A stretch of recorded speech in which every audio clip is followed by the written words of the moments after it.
प्यारे बच्चों, स्वागत है आपका हमारे YouTube चैनल एकेडमिया अम्बाला पर।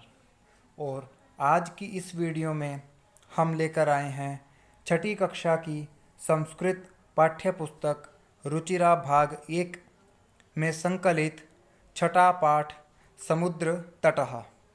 जैसा कि नाम से ही पता लग रहा है, इस पाठ में हम भारत के समुद्र तट के बारे में जानेंगे और इसके साथ ही जुड़ी कुछ रोचक बातें भी इसी पाठ के माध्यम से जानेंगे। तो आइए पाठ शुरू करते हैं। यह चित्र ध्यान से देखिए। इस चित्र में क्या क्या दिखाई दे रहा है।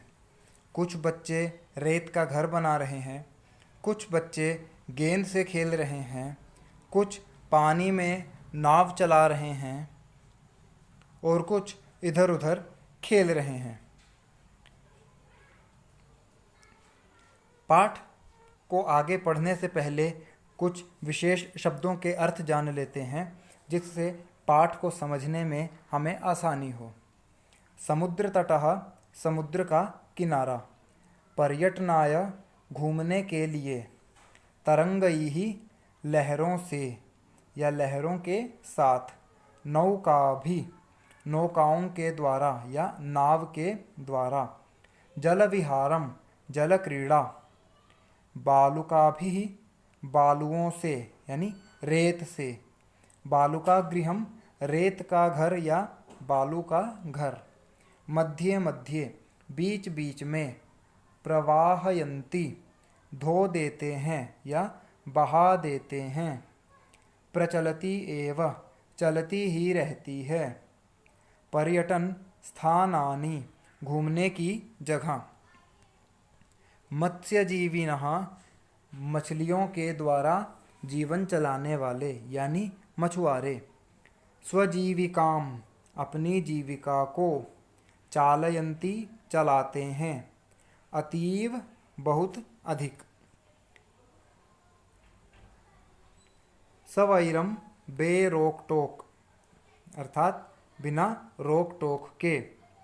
विरहन्ति, घूमते हैं, विहार करते हैं या टहलते हैं।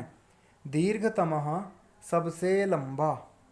प्रायद्वीपः, तीन तरफ से जल से घिरा भूभाग।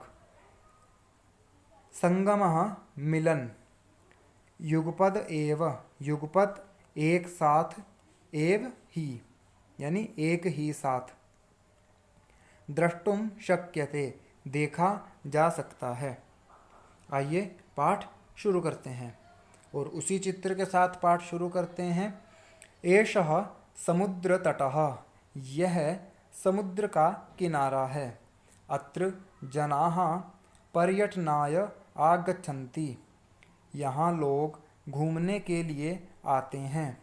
केचन तरंगैः क्रीडन्ति, कुछ तरंगों के साथ, लहरों के साथ खेल रहे हैं। केचन च नौकाभिः जलविहारं कुर्वन्ति, और कुछ नावों से, नौकाओं से जल विहार यानी जल क्रीड़ा कर रहे हैं। तेषु केचन कन्दुकेन क्रीडन्ति, उनमें से कुछ गेंद के साथ खेल रहे हैं। बालिकाः बालकाः च, बालिकाएं और बालक। बालुकाभिः, रेत से, बालू से। बालुकागृहं रचयन्ति, रेत का घर बना रहे हैं। मध्ये मध्ये तरंगाः बालुकागृहं प्रवाहयन्ति, बीच बीच में तरंगाः, लहरें। बालुकागृहं, रेत के घर को। प्रवाहयन्ति, बहा रही हैं। एषा क्रीड़ा प्रचलति एव, यह खेल चलता ही रहता है। समुद्र तटाः न केवलं पर्यटन स्थानानि, समुद्र का तट केवल पर्यटन का स्थान नहीं है, केवल घूमने का स्थान नहीं है। अत्र मत्स्यजीविनः अपि स्वजीविकां चालयन्ति, यहाँ मछुआरे भी अपनी जीविका चलाते हैं। अस्माकं देशे बहवः समुद्रतटाः सन्ति। हमारे देश में बहुत से समुद्र तट हैं, जैसा आप इस चित्र में देख सकते हैं। एतेषु इनमें से मुंबई, गोवा, कोची, कन्याकुमारी, विशाखापत्तनम, पुरी तटाः अतीव प्रसिद्धाः सन्ति। इनमें से मुंबई, गोवा, कोची, कन्याकुमारी, विशाखापट्टनम और पुरी के तट बहुत अधिक प्रसिद्ध हैं। गोवा तटः विदेशिक पर्यटकेभ्यः समधिकं रोचते।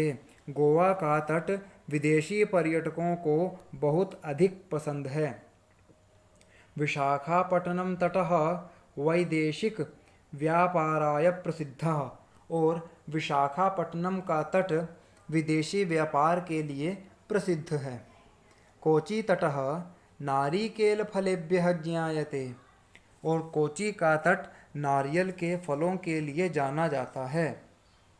मुंबई नगरस्य जुहू तटे सर्वे जनाः सवैरं विहरन्ति और मुंबई नगर के जुहू तट पर सभी लोग बिना रोक टोक के अपनी इच्छा से विहरन्ति विहार करते हैं, घूमते हैं।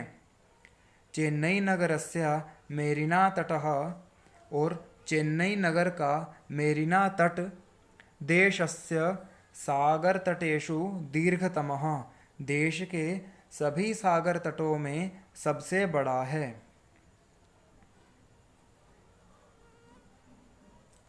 भारतस्य तिस्रू दिशासु समुद्रतटाः सन्ति। भारत की 3 दिशाओं में समुद्र तट हैं। अस्माद् एव कारणात् भारतदेशः प्रायद्वीपः इति कथ्यते। इसीलिए भारत देश को प्रायद्वीप कहा जाता है। आप चित्र में देख सकते हैं, एक तरफ बंगाल की खाड़ी है जिसे बंग सागर कहते हैं और नीचे दक्षिण में हिंद महासागर है और उसी के दूसरी ओर अरब सागर है। तो 3 दिशाओं से समुद्र से घिरा होने के कारण ही भारत को प्रायद्वीप कहा जाता है। पूर्व दिशायां बंगोपसागरः, पूर्व दिशा में बंग सागर, दक्षिण दिशायां हिंद महासागरः, दक्षिण दिशा में हिंद महासागर, पश्चिम दिशायां च अरब सागरः अस्ति और पश्चिम दिशा में इसकी अरब सागर है।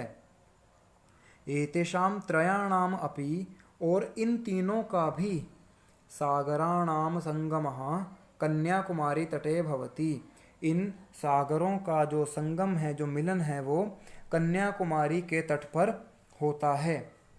अत्र पूर्णिमायाम, यहाँ पूर्णिमा तिथि को, पूर्णिमा तिथि जब आकाश में पूरा चंद्रमा दिखाई देता है उसको पूर्णिमा तिथि कहते हैं। पूर्णिमा तिथि में चंद्रोदयः, चंद्रमा का उदय होना, सूर्यास्तम च और सूर्य का अस्त होना, युगपद एव दोनों ही एक साथ द्रष्टुम शक्यते, देखे जा सकते हैं। कन्याकुमारी के तट से यदि आप देखें तो पूर्णिमा तिथि को, जिस दिन चंद्रमा पूरा गोल होता है, उस दिन चंद्रमा का उदय होते हुए और सूर्य को अस्त होते हुए इन दोनों को एक साथ देखा जा सकता है। इसके साथ ही भारत की तीनों दिशाओं में जो 3 महासागर हैं, उन तीनों महासागरों का संगम भी, उनका मिलन भी कन्याकुमारी के तट पर ही देखा जा सकता है। और इन्हीं 3 सागरों के कारण ही भारत को प्रायद्वीप भी कहा जाता है। धन्यवादः। फिर मिलेंगे अगली वीडियो में इसी पाठ के अभ्यास प्रश्नों के साथ।